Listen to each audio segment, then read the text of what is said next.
Lecture quotidienne de la Bible. Jour 45. Ancien Testament. Exodus 15, Exodus 16. Alors Moïse et les enfants d'Israël chantèrent ce cantique à l'Éternel. Ils dirent, Je chanterai à l'Éternel, car il a fait éclater sa gloire. Il a précipité dans la mer le cheval et son cavalier. L'Éternel est ma force et le sujet de mes louanges, c'est lui qui m'a sauvé. Il est mon Dieu, je le célébrerai. Il est le Dieu de mon Père, je l'exalterai. L'Éternel est un vaillant guerrier, l'Éternel est son nom. Il a lancé dans la mer les chars de Pharaon et son armée. Ses combattants d'élite ont été engloutis dans la mer Rouge. Les flots les ont couverts, ils sont descendus au fond des eaux, comme une pierre. Ta droite, ô Éternel, a signalé sa force, ta droite, ô Éternel, a écrasé l'ennemi. Par la grandeur de ta majesté tu renverses tes adversaires. Tu déchaînes ta colère, elle les consume comme du chaume.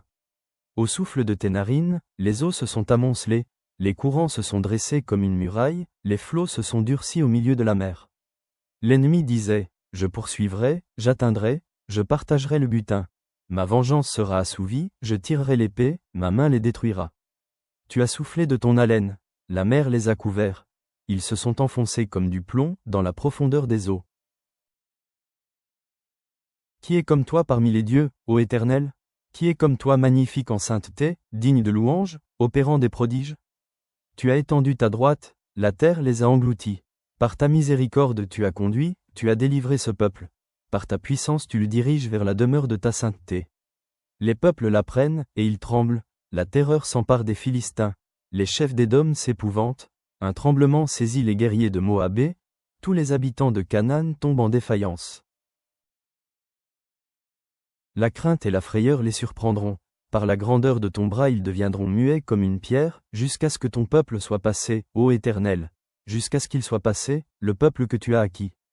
Tu les amèneras et tu les établiras sur la montagne de ton héritage, au lieu que tu as préparé pour ta demeure, ô Éternel, au sanctuaire, Seigneur, que tes mains ont fondé. L'Éternel régnera éternellement et à toujours, car les chevaux de Pharaon, ses chars et ses cavaliers sont entrés dans la mer, et l'Éternel a ramené sur eux les eaux de la mer. Mais les enfants d'Israël ont marché à sec au milieu de la mer. Marie, la prophétesse, sœur d'Aaron, prit à sa main un tambourin, et toutes les femmes vinrent après elle, avec des tambourins et en dansant. Marie répondait aux enfants d'Israël, Chantez à l'Éternel, car il a fait éclater sa gloire. Il a précipité dans la mer le cheval et son cavalier. Moïse fit partir Israël de la mer Rouge. Ils prirent la direction du désert de Chour, et, après 3 journées de marche dans le désert, ils ne trouvèrent point d'eau.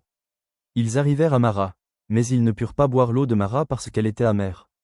C'est pourquoi ce lieu fut appelé Mara. Le peuple murmura contre Moïse, en disant, Que boirons-nous? Moïse cria à l'Éternel, et l'Éternel lui indiqua un bois, qu'il jeta dans l'eau. Et l'eau devint douce. Ce fut là que l'Éternel donna au peuple des lois et des ordonnances, et ce fut là qu'il le mit à l'épreuve. Il dit, Si tu écoutes attentivement la voix de l'Éternel, ton Dieu, si tu fais ce qui est droit à ses yeux, si tu prêtes l'oreille à ses commandements, et si tu observes toutes ses lois, je ne te frapperai d'aucune des maladies dont j'ai frappé les Égyptiens, car je suis l'Éternel, qui te guérit. Ils arrivèrent à Élim, où il y avait 12 sources d'eau et 70 palmiers. Ils campèrent là, près de l'eau. Toute l'assemblée des enfants d'Israël partit d'Élim, et ils arrivèrent au désert de Sin, qui est entre Élim et Sinaï, le 15e jour du second mois après leur sortie du pays d'Égypte. Et toute l'assemblée des enfants d'Israël murmura dans le désert contre Moïse et Aaron.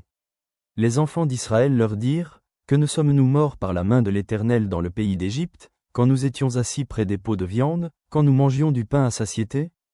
Car vous nous avez menés dans ce désert pour faire mourir de faim toute cette multitude.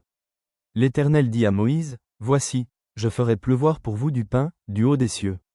Le peuple sortira et en ramassera, jour par jour, la quantité nécessaire, afin que je le mette à l'épreuve, et que je voie s'il marchera, ou non, selon ma loi. Le 6e jour, lorsqu'ils prépareront ce qu'ils auront apporté, il s'en trouvera le double de ce qu'ils ramasseront jour par jour. Moïse et Aaron dirent à tous les enfants d'Israël, Ce soir, vous comprendrez que c'est l'Éternel qui vous a fait sortir du pays d'Égypte. Et, au matin, vous verrez la gloire de l'Éternel, parce qu'il a entendu vos murmures contre l'Éternel. Car que sommes-nous, pour que vous murmuriez contre nous? Moïse dit, L'Éternel vous donnera ce soir de la viande à manger, et au matin du pain à satiété, parce que l'Éternel a entendu les murmures que vous avez proférés contre lui. Car que sommes-nous? Ce n'est pas contre nous que sont vos murmures, c'est contre l'Éternel. Moïse dit à Aaron, dis à toute l'assemblée des enfants d'Israël, approchez-vous devant l'Éternel, car il a entendu vos murmures. Et tandis qu'Aaron parlait à toute l'assemblée des enfants d'Israël, ils se tournèrent du côté du désert, et voici, la gloire de l'Éternel parut dans la nuée. L'Éternel, s'adressant à Moïse, dit, j'ai entendu les murmures des enfants d'Israël. Dis-leur, entre les 2 soirs vous mangerez de la viande, et au matin vous vous rassasierez de pain. Et vous saurez que je suis l'Éternel, votre Dieu. Le soir, il survint des cailles qui couvrirent le camp. Et, au matin, il y eut une couche de rosée autour du camp. Quand cette rosée fut dissipée, il y avait à la surface du désert quelque chose de menu comme des grains, quelque chose de menu comme la gelée blanche sur la terre.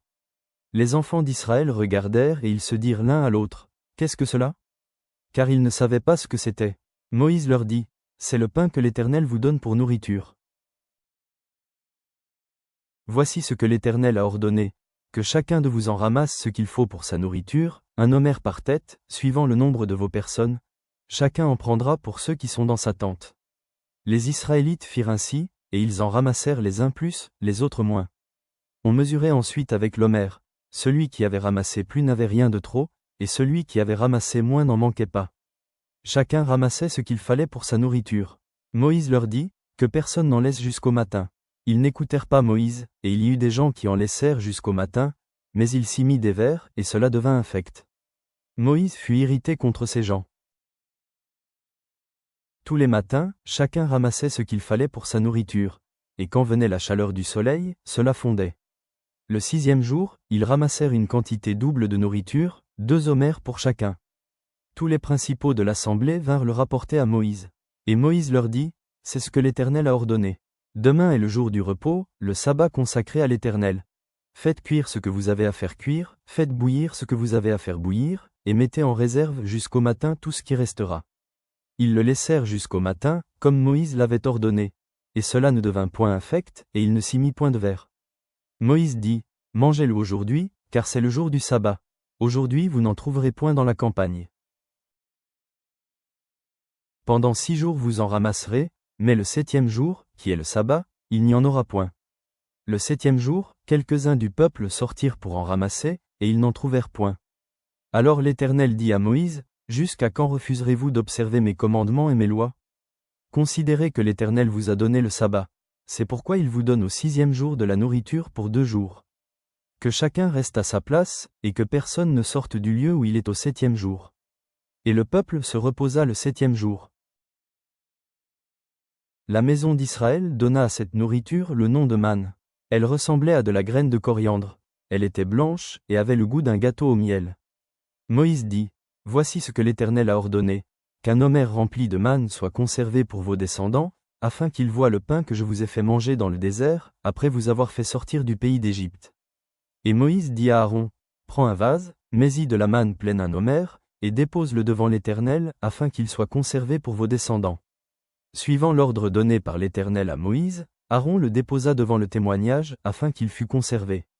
Les enfants d'Israël mangèrent la manne pendant 40 ans, jusqu'à leur arrivée dans un pays habité.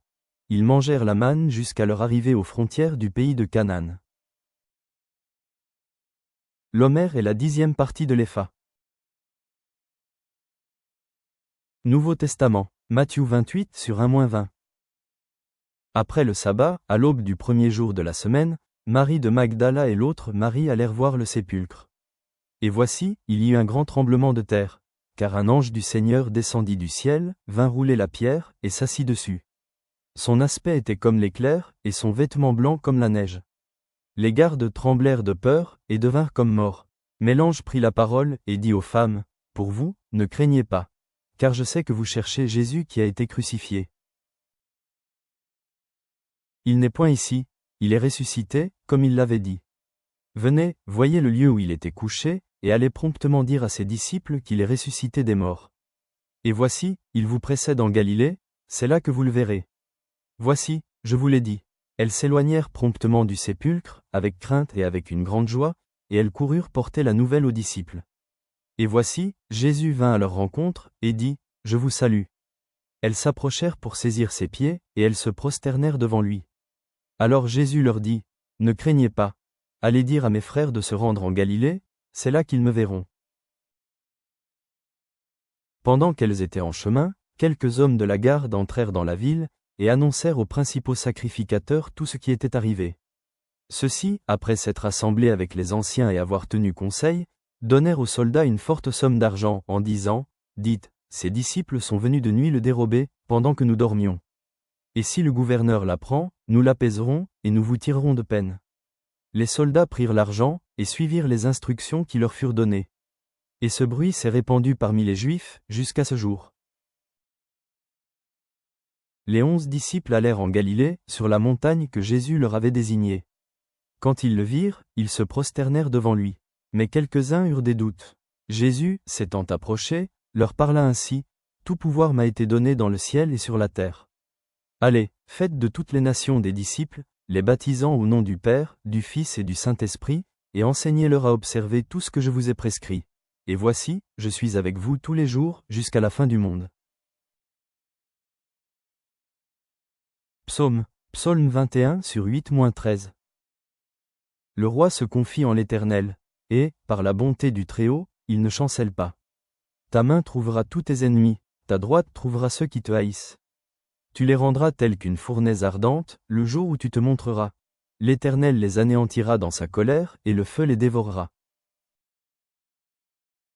Tu feras disparaître leur postérité de la terre, et leur race du milieu des fils de l'homme.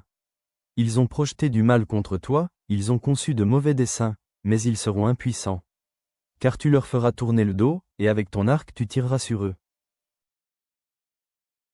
Seigneur souverain, nous nous émerveillons devant ton plan qui s'étend au-delà d'Israël pour inclure tous les peuples dans ton alliance de grâce. En méditant sur la confession de Pierre et la première annonce de Jésus concernant sa mort, aide-nous à comprendre la véritable nature du discipulat. Donne-nous le courage de prendre notre croix et de te suivre, prêt à perdre notre vie pour la trouver. Que notre esprit ne se fixe pas sur les choses terrestres, mais sur les choses de Dieu, vivant pour la gloire éternelle plutôt que pour le confort passager. Que tout ce que nous faisons rende honneur à Jésus-Christ, notre Seigneur et Roi. Amen.